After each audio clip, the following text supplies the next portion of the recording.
Hello, everybody, and welcome to MEREDA's 2024 Forecast Conference. Here we're going to be talking about the technology and innovation outlook. I have some of the world-leading experts on technology and innovation in the state of Maine, and we're going to be chatting a little bit about how technology will be changing the real estate game that you know today. I'm Josh Soley, president of Maine Realty Advisors, and I'm going to have these guys introduce themselves. I'm Habib Dagher. I'm director of the Composites Center at the University of Maine. Timothy Hebert, owner of Hebert Construction.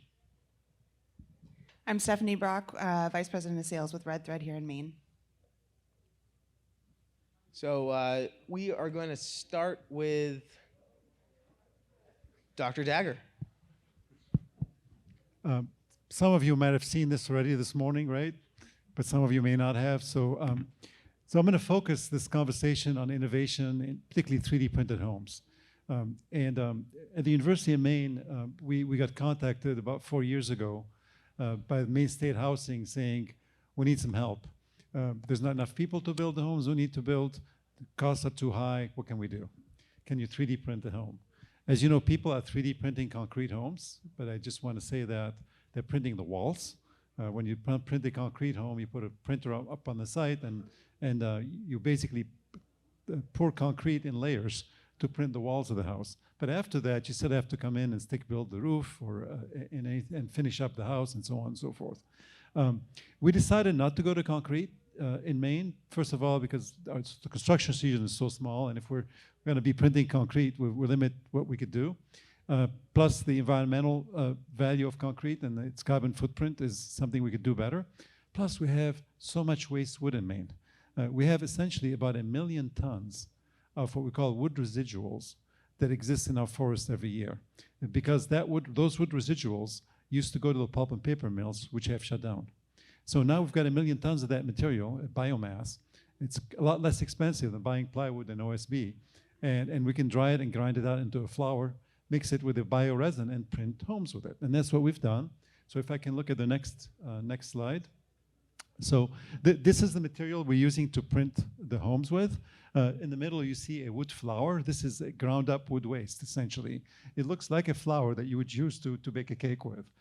And we mix that flour with bioresins, and typically 50-50 by weight. So it's a 50-50 resin and wood mix.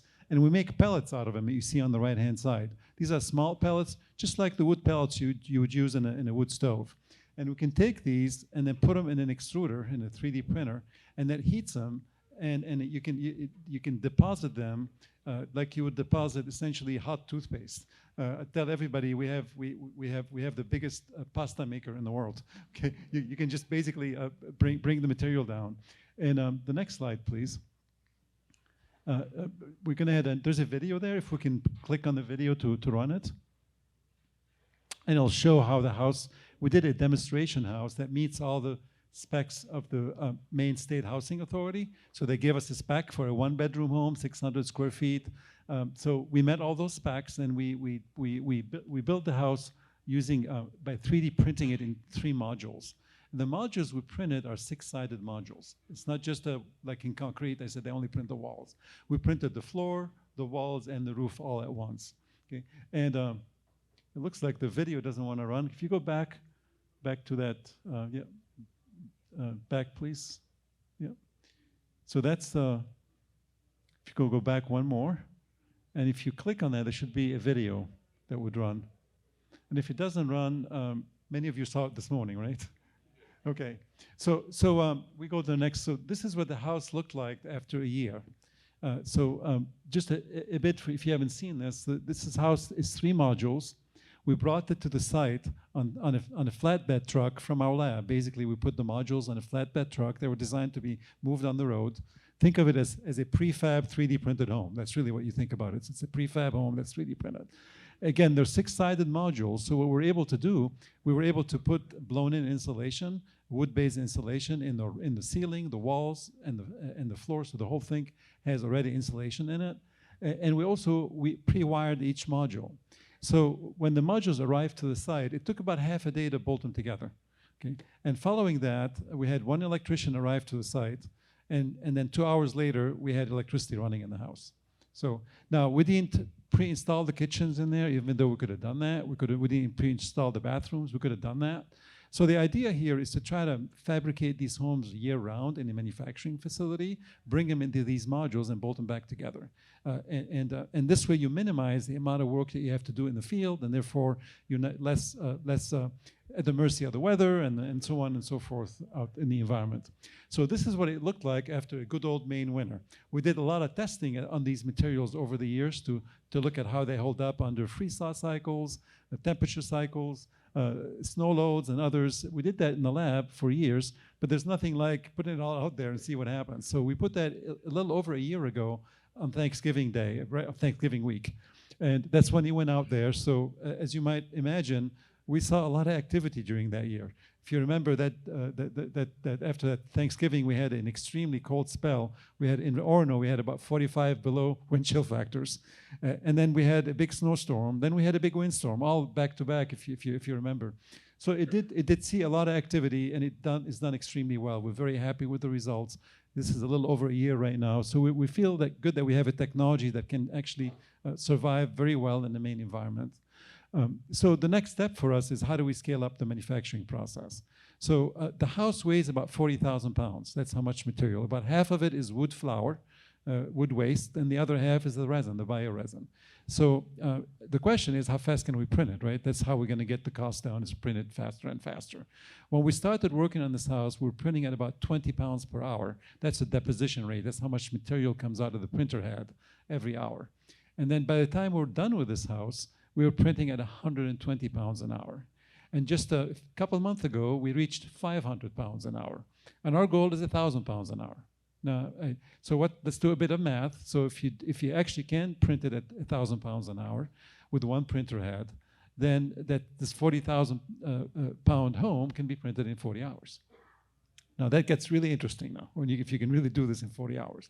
So that's what we're trying to head at. So this, we're installing, as we speak, a bigger printer, and it should be turned on in April. And then we're going to break ground this summer with what we call the Factory of the Future, which is a factory to allow us to scale up these technologies. So that's where we are. A couple of things I haven't talked about is the benefits of this house. Of course, it's got excellent R value. You can make the ceiling thickness as deep as you want to. You're not limited to 2x10s or 2x12s. If you want 2x14s, if you got a 14-inch deep, you can do that. You can get an R50 if you wanted to fairly easily by going to about a 14-inch thick ceiling. The other piece that's really important is the house is 100% recyclable. So basically, if our children and grandchildren 200 years from now don't want this house anymore, we can take it out, we can grind it up into pieces, okay, and print something else with it. And we have a grad student right now, and her thesis is, her graduate thesis is do it 5 times. So she's taking these materials, grinding them up, okay, printing again with them, and look at the strength. And then do it again over and over again. And of course, the product is going to degrade every time you recycle it. And the question is, how do they degrade and how can we reuse these materials? That's what we're trying to figure out. And it's looking pretty good. So if you can really recycle it 5 times and each time you use it for 200 years, you've stored that carbon out there for 1,000 years. And that's the kind of thinking that we have in this facility. The other piece is reduction of waste. Anybody who's built a stick-built home knows how many trucks goes to the dump, right? Okay, we take a lot of trucks to the dump. A lot of it is packaging materials. All the packaging of the doors and windows and so forth, all of that is waste that we create at the site. In this case, we're trying to get to near zero waste. To give you a specific example. When you stick-build a home, what do you do with the windows and the doors? Well, you actually, for the windows, you put your studs in and you put the plywood over windows and you come back and you cut the window, right, after the fact. So what happens to that piece of plywood or OSB that goes to the dump? Okay. In our case, we're printing the openings. So we know exactly how big the window is, and we print actually an opening that will accept exactly that window. So that you can come in and pop the window in, and you don't waste anything. That's an example of how we can reduce waste significantly as well with this material. And the material is all 100% bio-based. So it's all something we can grow every day. So it's a waste material with a bioresin. So it's a very sustainable practice for the future. So we're excited to work with all of you, and if any of you would like to learn more or come to the university and see it, we'd be happy to have you. Thank you.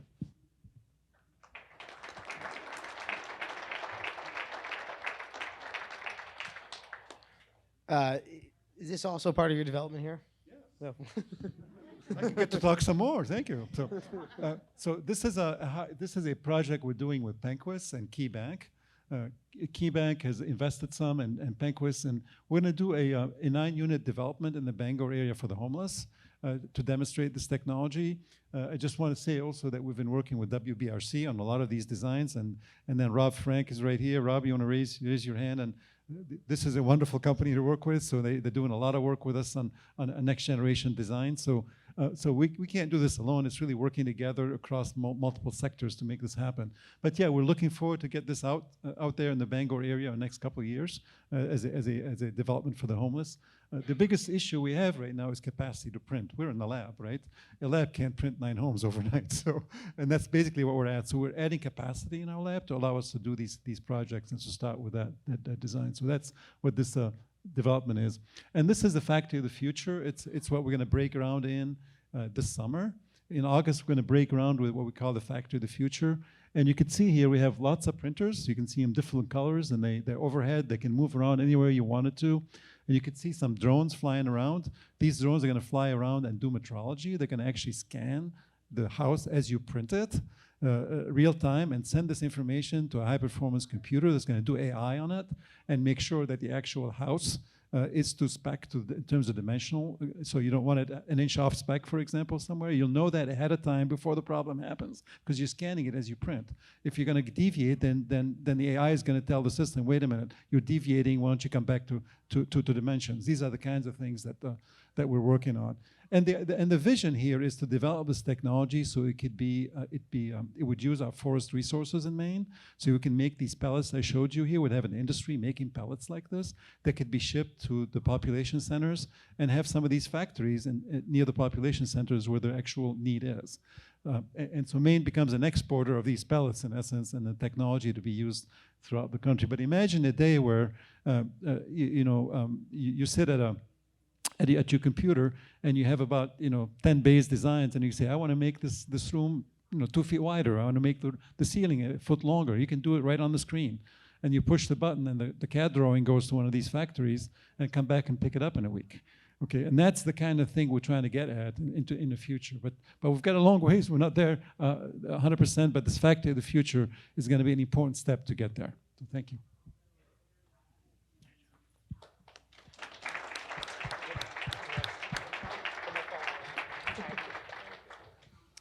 Hi, everybody. I'm Stephanie with Red Thread. Red Thread is a wholly owned Steelcase dealership. We are headquartered in Boston, Massachusetts, but I have responsibility for us here in Maine. We're also a Microsoft integrator.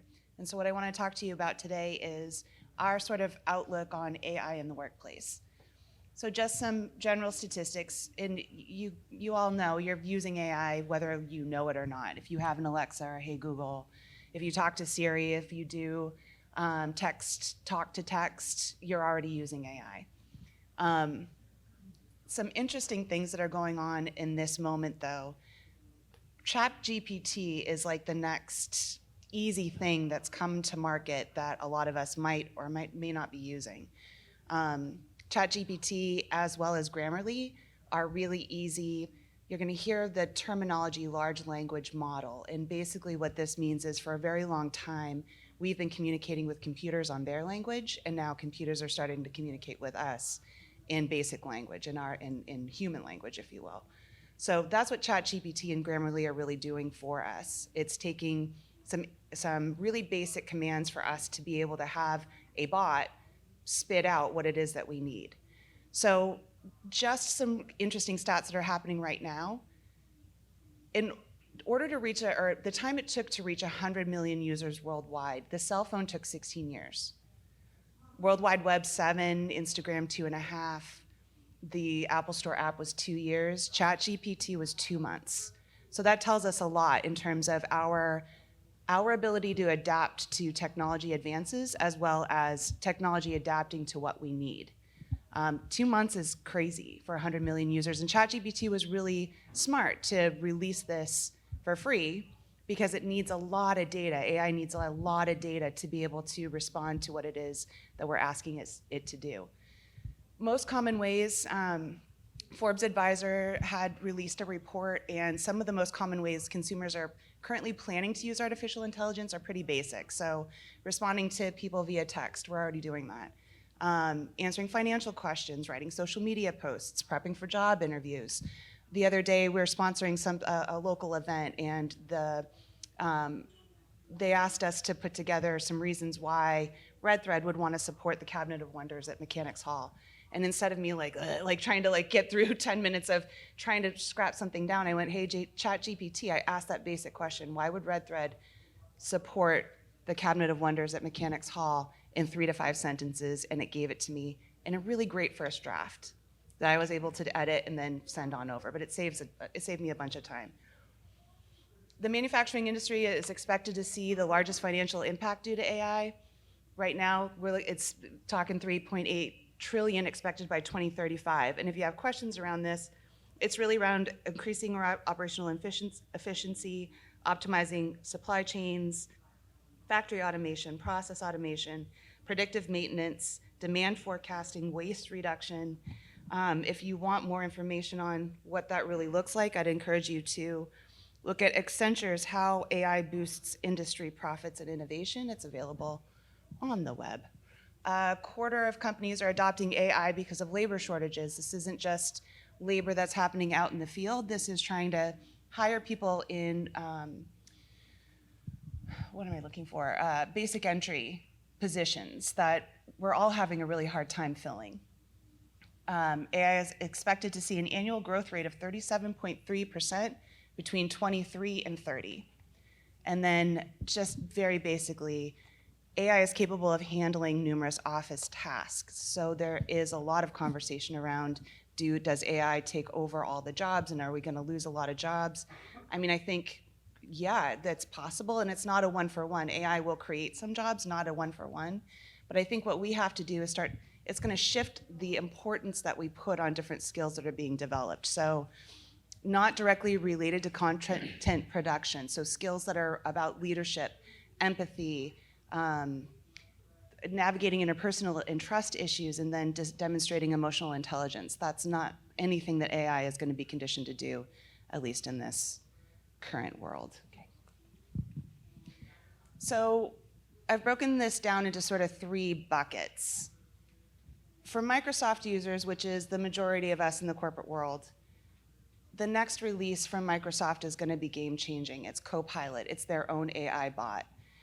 If we think about what Microsoft has done over the past 2 decades in getting us into SharePoint and OneDrive, moving us into the cloud and out of on-premise storage, we're sharing a lot of data. Microsoft shared a statistic that there's something crazy like 2 billion documents being uploaded to SharePoint or up to OneDrive every day. And so talk about this bot getting smart. Copilot's going to sit on top of the O365 suite. It'll do everything from helping us manage our emails to sitting on top of Teams and doing real-time meeting minutes and action items. It will help to produce Word documents. It'll help with PowerPoint presentations, Excel analytics. A lot of us are extraordinarily data-rich and information poor, and it requires human intervention for us to scour through a bunch of data to figure out what's relevant to our organizations. And then you have a human bias that's reading through this information.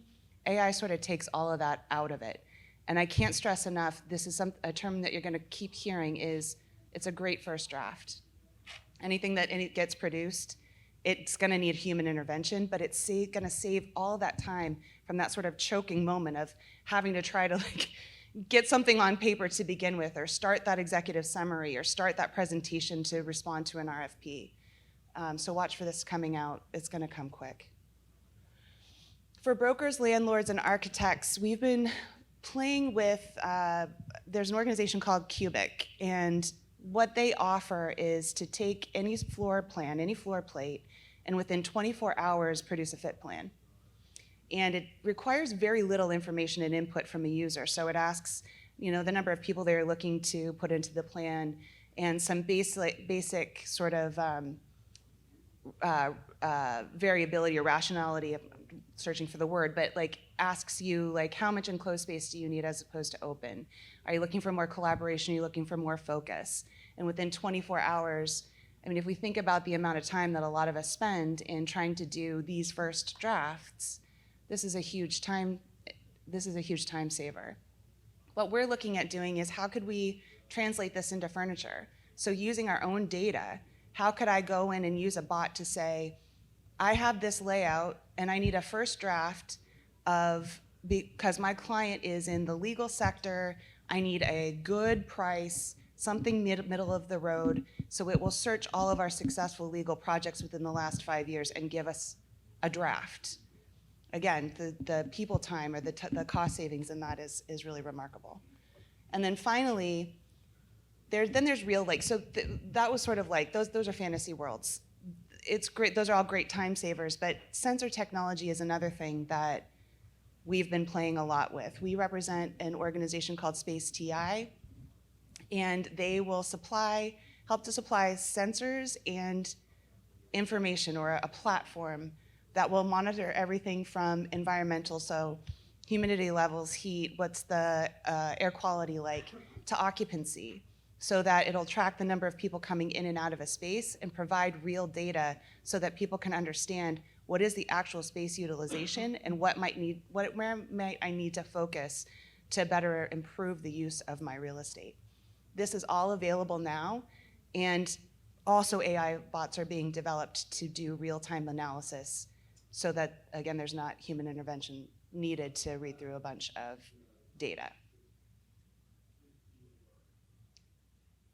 That's what we're focusing on.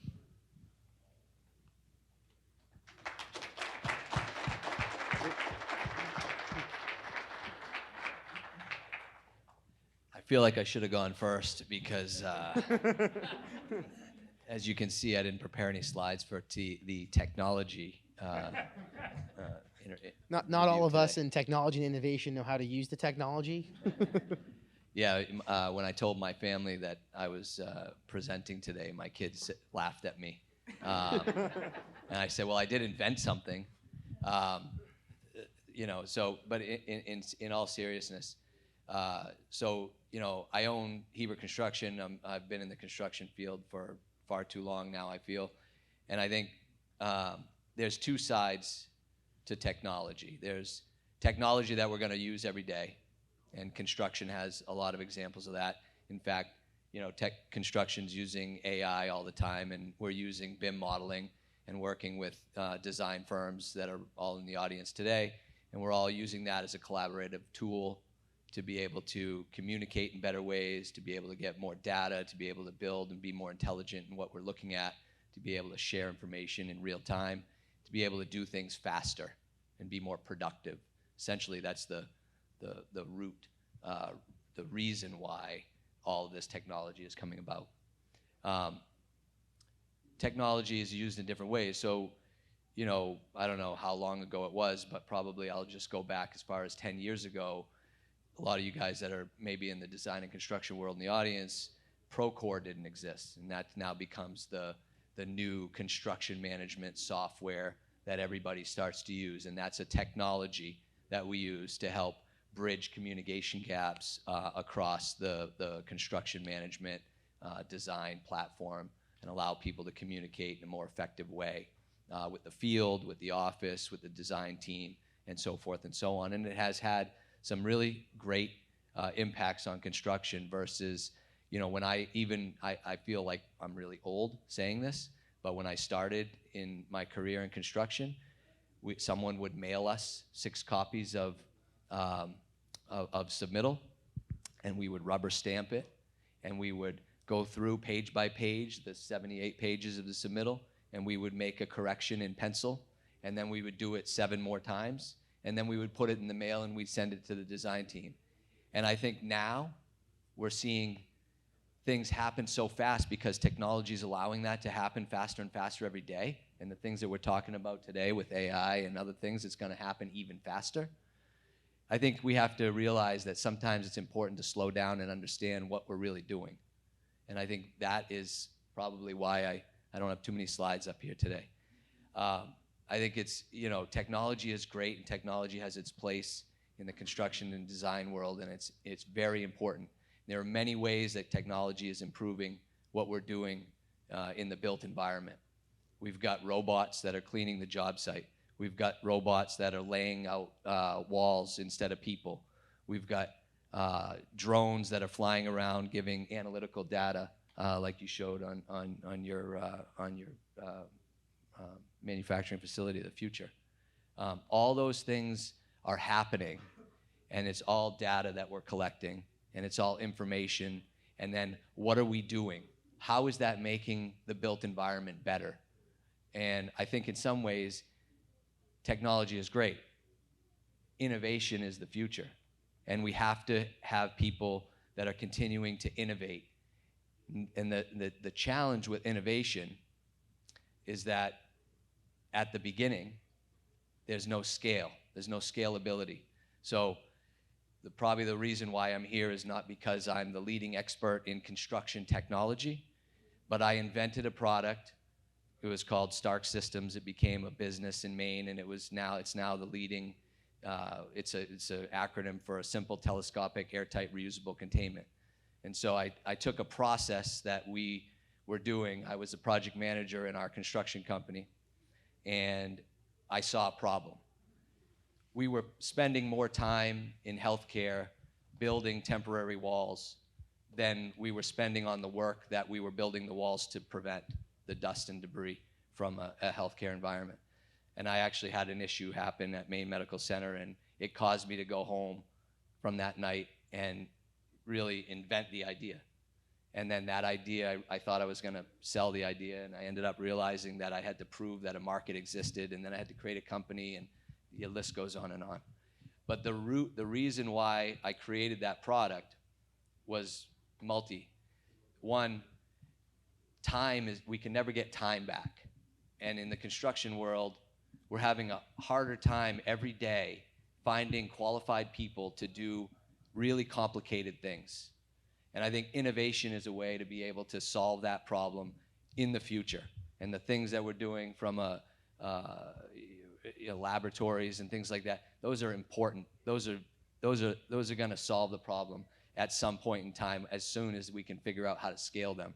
I was reading an article the other night about a product that a professor at MIT is working on, which will self-heal. So they're working on concrete materials that they'll integrate, biomaterial that'll have the ability to self-heal itself. They're working on, siding materials and other types of products that will be shipped to the job site in more of a not a formed state, and when it reacts with carbon dioxide, it'll start to harden and be the materials that you'll actually put on the job site. There's some really innovative things that are happening right now around the world, and I think all of that is important. I think the thing that I just want to say is, like, what I think is important is, as far as the construction world goes in terms of technology, is we have to continue to find important ways to be able to communicate across channels. We have to be able to find ways that reduce the challenge that we're having with labor. Everybody's having it across all different aspects of the world right now. And I think that we've got to really, so like with Stark, for example, I took a process that was very labor intensive, and I converted a single-use product that we use one time and we throw away into a piece of equipment that we use multiple times, that people can set up and take down 10 times faster, and it doesn't cost the customer any more money. I'm gonna stop with that in the sense that sometimes innovation, the hardest part to bring innovation to the market is, what does that cost to the consumer? Because at the end of the day, we're all fighting the same battle. How do we continue to innovate? How do we continue to use technology? How do we continue to drive this innovation when, at the end of the day, these projects all have to be financed? We all have to find ways to do it more efficiently and more economically. And I think that those are some, maybe I'll stop there and just say that's where technology and innovation have to try to come together. And I think that's what makes this conversation, kind of come together and be interesting as to how are we going to do that? Because it's easy to, it's great that we're innovating. It's important. It's necessary. It's the future of this construction world. We take things like AI and we take, all the other components of what we're doing today, and we say we can do it faster, we can do more, we can do it better, we can do it with younger people, but we still have to get it right, and we still have to make sure that we're doing things proper. And I think that it's that blend of innovation and technology that makes this an interesting topic. So at this point in the process, I want to open up to some commentary and some questions. As many of you know, this is sort of a new MEREDA forecast template. I asked these guys up here, these leading technology experts, to speak, but I also wanted to create a little bit of a fireside chat environment. And if anybody at any point for the next 15 minutes has any questions, I encourage you to come up to the microphone and ask these guys anything. I have a few questions of myself that I thought might stimulate some conversation, having technology experts that are also touching real estate that I would like to know the answer to, and may prompt some of you. So my first question is AI, artificial intelligence. That's the sexiest thing on the street right now. Everybody's talking about it. We're all going to get replaced by robots. My question is, to the real estate professionals in the room, what are the AI-based systems, websites? You talked about, was it Cubic? Similar to Cubic, what are the systems that we should all know about? What is it that not everyone might know about, but that you're actively using or you're discovering or you think could advance our lives in this space? I guess I can. I think it depends on what sort of sector of the market that you're in. Or I will say though, and Tim and I had lunch in a very stimulating conversation before this panel. Our organization, much like others, have been doing more with less since the downturn in 2008. And so I'm looking forward to how AI, and just in the little bits that we've experienced it, I'm looking forward to what AI can bring to our organization that will help us be more customer facing and take those tasks away that are really sort of like draggy time bombs that nobody really wants to do. And so to answer your question, I think if I was going to give advice to anybody in this audience, it would be get very comfortable with ChatGPT. Get very comfortable with Grammarly. Just really easy bots to sort of get your, if you're just sort of trying to figure out your foray into AI, dumb. The other thing to do is to then trust organizations, which by simple Google searches you can find, or ask your ChatGPT bot, how can I utilize AI in the architectural realm to help me save money? And it'll bring up some organizations that you can have conversations with that have already developed their bots to be very specific to what it is that you're trying to solve. The advent of Copilot is going to make your organization's knowledge accessible to everybody within your organization. It does come with some naming and filing conventions are going to have to be agreed upon amongst your organization. Metadata is another way to sort of handle how to get that bot to find the specific information that you might need to point to. The bot you need to tell, I'm trying to develop a executive summary, and I want you to go look at this pile of information to develop it, and it'll do it. So there's some prep work that needs to happen. So a long way of answering your question would be, get familiar with ChatGPT, get familiar with Grammarly. When Copilot comes down, or right now, start to reach out to a Microsoft integrator that can help you understand what you need to do to prepare so that when it does come full release, you're ready. I'll go and then you can go if you would like. So in the construction world, I think that the starting point for contractors, developers, architects is data collection.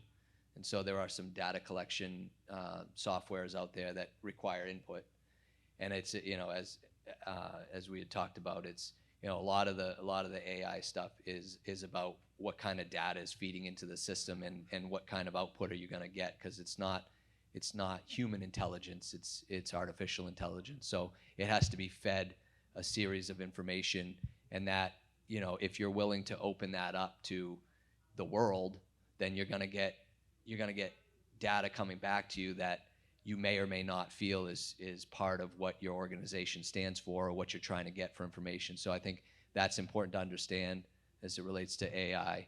I think from our standpoint as a construction company, you know, we look at the future of AI and we say, how can it help us in the short term as a company in being more predictive and having another set of artificial eyes looking at you know, predictive analysis with regards to scheduling or the outcome, the potential outcome of certain scenarios. Resource allocation is a big factor for us, as I touched on. You know, one of our biggest challenges, and I'm not alone, but I'll just say we, in the construction world, is resource allocation schedules. Subcontractors, contractors, even I'm sure architects and designers are having a harder time today than they ever have to figure out how to resource manage projects. And it's not just putting people on projects, but putting the right people and the right team together. That's challenging. I think AI has an opportunity in our workplace to be able to help guide us and make non-emotional decisions. And I think as long as we can use that as a tool and not the gospel, then I think we're using it in the right fashion. Everything you've heard is really important what we're doing, but what's a bit unique, if I can add to this, is as we go from constructing homes to manufacturing homes, AI is a big deal. So right now the construction industry is a construction industry. You go out and you build stuff on the site. But if you go out there and start prefabricating and manufacturing homes using 3D printing and other pieces, where AI comes in is bringing lots of data together to optimize your process. To give you an example, when we're printing this home, we're collecting data from the printer. We might have 50 different data lines coming in on the heating in the printer, or the pressures in the printer, and so on and so forth. And then the quality of the part at the very end. So you have sensors on the very end looking at, is this part strong enough? Is it cool enough? What's the temperature of that part? And how do you change the dials, if you wish, on the manufacturing process to eventually come up with the best possible part? This is where AI can take a lot of very complex data and allows you to figure out how to optimize a part, which humans have a much more difficulty in doing. To give you a specific example, we have in our system what we call closed loop manufacturing. Closed loop manufacturing is you've got manufacturing, you've got data collections, you talked about sensors and so forth, and at the end of the day you've got the brains, which is the computer and the AI system that's taking all this data and trying to optimize the process. So that's where we're using the system quite a bit. So. We have another question. Approach the stage. Approach the mic. Shot caller. Hi, this is not on. Anyway, yeah, you have to yell. Everybody can hear me. I got a pretty good voice. It's kind of a two-part question. Number one, I've heard a lot today in some other presentations about the cost of real estate development. I'm wondering if you can talk to the potential and possibility for utilizing some of the technologies, whether it's AI or advanced building materials, that could impact that and maybe make real estate development for housing or commercial more affordable. And the second part of that question being, as some of these technology solutions, including AI, kind of become an ordinary course of needing what you need to do business in real estate development, do you see those as becoming more expensive pieces of the business of being in real estate development? Or do you see them continuing to be more as equally available as Chat GPT is today, which is basically for free? Anyone can have it if you have the internet. So just touch on that. I'll just start because I got the mic in my hand. I'll give you the bleak outlook on that. So I'm in construction. I also do development, and I don't think there's ever been a time when the cost of development, the cost of construction, has ever gone down because of technology. It's only gone up. Why would this technology change that? Maybe it will, but I would say in the short term. We had this discussion, I think, over lunch. In the short term, my expectation of all this new technology is that from me as a contractor, if I bring on some new technology, it likely has a cost to me as a company. And where does that cost go? Does it just become part of my overhead? If it does, then my margins margins that I charge have to go up to account for that. What I see as technology is it allows, it gives younger people an interesting opportunity to be able to come into these trades and these fields that they didn't think were of interest to them in the past. We're getting younger people coming into the construction industry not because they want to work hard in concrete and do that kind of stuff, but because there's innovation in our industry and it's an opportunity for many people that didn't think about it before. So I think that that's exciting from that perspective. But I think that initially, anything we put in place from a technology standpoint is going to have an increased cost on the cost of developing, with the long-term benefit that the people that are using the most technology and the most innovation right now are the large-scale companies. Those projects are so big, these costs don't matter. Every cost matters, but in reality, there's things that large-scale companies can use and implement for technology that a company like mine just simply can't, because nobody wants to pay for that, because every dollar counts. So I think short-term, we have to believe that it's going to have a long-term effect, and we've got to sprinkle it in and see how it works and test the waters, with the opportunity that eventually it will help drive the success of the project. So I want to take that question for a little bit and theorize together here. Our Lord and Savior Elon Musk, when he first came out with Tesla, and I drive a Tesla, full disclosure, people were worried. This car is not going to make it 20 miles before it breaks down. It's going to run out of gas. The terminology of range anxiety was created as a result of Tesla users, and Elon said, "Don't worry about it. I'm going to put charging stations everywhere," and he's done that. And I think he said, if he were to separate his charging station company from the rest of Tesla, it would still be a Fortune 500 company in itself, which is pretty astounding. But he said, go anywhere you want in the country. We've got chargers everywhere. And then the complaint became, well, I don't want to sit here for 45 minutes while my car charges up. And he said, I'm gonna make these more powerful. I'm gonna bring it down to 15 minutes, and by the time I'm done, I think he said 2026, it'll be faster for you to fully charge your Tesla to 400 miles of range than it will for you to fill a tank of gas on a car. And so I think about these technologies the exact same way. I've got to imagine that Dr. Habib's 3D printing probably costs tens of millions of dollars, and your cost to build a house right now cannot compete with what Tim could build me a house for. But I would speculate that 10 years from now, when you're building houses in 40 hours, it's gonna be significantly less. Let me know. I don't want to compete with Tim yet. You're right. So, but yes. So we've done, of course, one prototype. The first prototype is really a learning experience. You learn a lot from that. You do a lot of things wrong, and we broke our equipment a bunch of times along the way, which cost us a lot of money to fix it. Just to give you a sense, because we're using wood flour, right, to print with. The wood flour. One day, the engineers came up to me and says the machine stopped. And why did it stop? And it turned out that some of the dust from the particles was getting into the electronics that opens the flap to let the material in. So we had to basically find a way to blow air on the electronics so dust doesn't get into it. So we fixed that. So you're right. In the initial part of a development of a new technology, you're going to run into a lot of expense initially, and the cost curve goes down as you scale up the technology. So we believe that we're going to be very cost effective. Maybe Tim and I can compete in 10 years or 5 years. I don't know yet when we're going to do that, but hopefully Tim will be taking on these technologies and using them as well. Yeah, yes, yeah, that sounds good.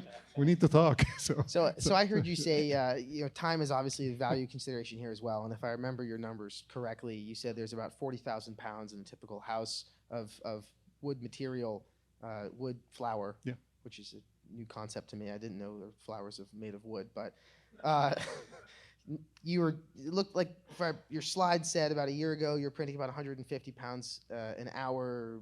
Looks like end of year this year you'll be at 500. You said next year you'll be at 1,000. How will that affect the cost of actually manufacturing the house? Do you have dollar amounts of what your first test subject house will cost versus when you develop these new houses with our good friends at WBRC will cost? Yeah, we have some estimates, of course, where we're going to go, and it's all a function of the quality of the process, the robustness of the process, the quality controls that you're going to get to as you scale up the technology.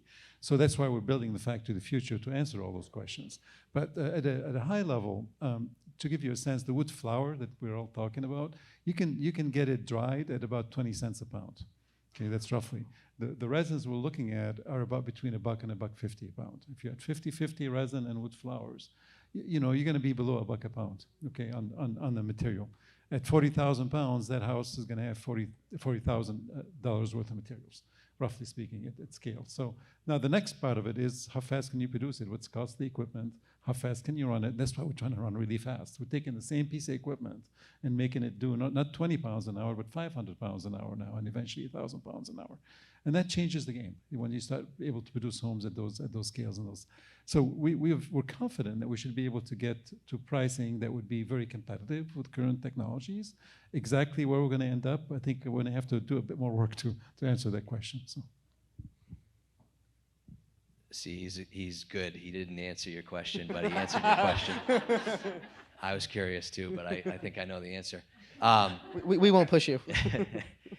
You know, I think innovation's imperative, right? And it's the future. If without it, we don't move forward. You know, I think taking like the process. I mean, I had an idea a few years ago because we've been struggling trying to find siding contractors, and so I thought, how could I invent a product, a process where we could side a building with staging and robots, right? I think it's easy. I've sided my own house. I've done all that stuff, so I know how it goes on. I know what the challenges are.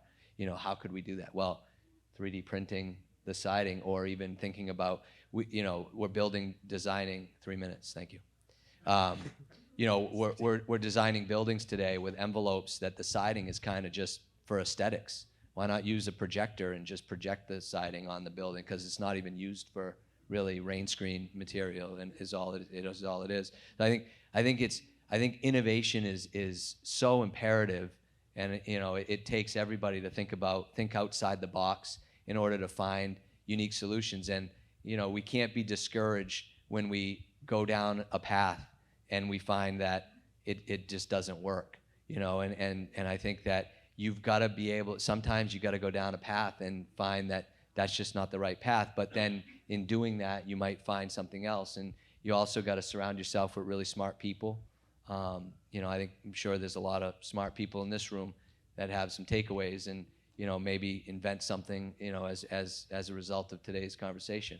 But that's the key, is you can't stop, you can't let, you know, the hardest part about I think that I read about Thomas Edison inventing the light bulb was not inventing the light bulb. It was how to figure out how to distribute power to the rest of the world so the light bulb could turn on without generators. And so, you know, whenever you create whenever you solve a problem, you create another problem, and that problem then has to be solved.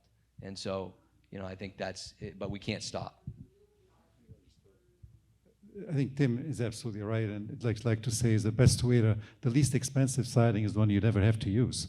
So our goal here is that we print a house, is we don't need siding when we print the house. So that's so we don't have to project it, so we don't have to wrap the house. We just never do it. So I'm feeling some competition up here. we're just getting started. So with that, we're actually finishing. I'd like to say thank you all as an audience for signing up for this and attending. Thank you very much to the three of you for coming to this and speaking. If anyone has any questions afterwards, you're welcome to approach the podium and ask. But give me some of this.